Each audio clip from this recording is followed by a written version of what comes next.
I'm going to make some bitter fruit salad. Continue tag-topping para din sa salad.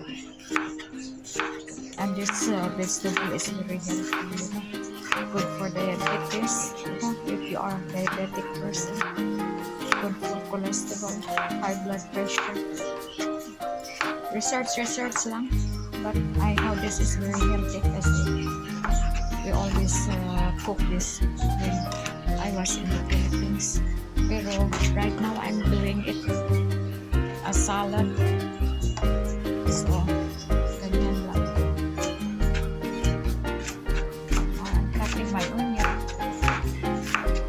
I'm using white onion kasi hindi masyado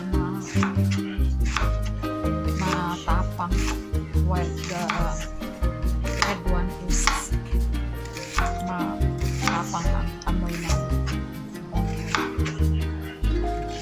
So halo lang siya.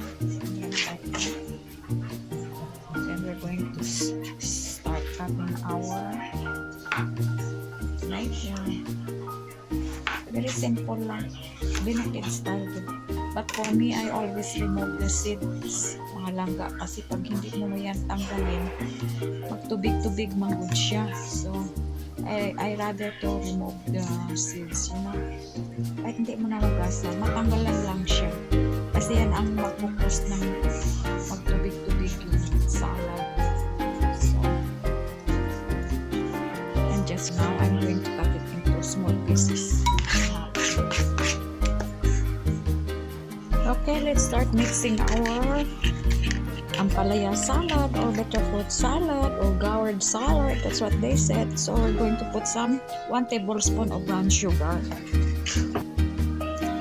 Then we're going to add our vinegar. Half of this is the Dato Puti vinegar. This is not promotion. And then I got some this is apple cider, just mix it together. So, it should be moderate para very healthy, and then pour it like that. Then I have some lemon here, just squish lang.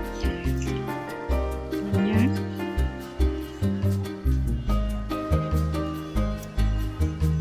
Bigas, one mag-squeeze. Okay.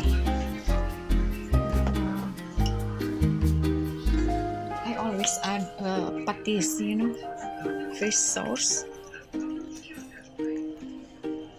Magic lang tong akong mga ingredients. So little bit of rock salt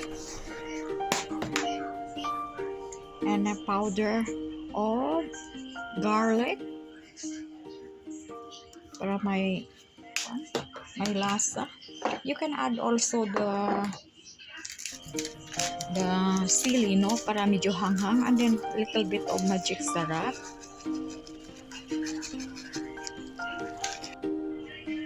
Then our black pepper. And then I add some jalapeno pepper, and then we can start mixing na. Ganyan lang yan.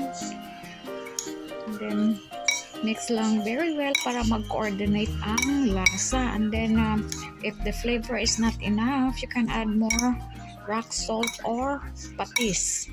Okay mga langga?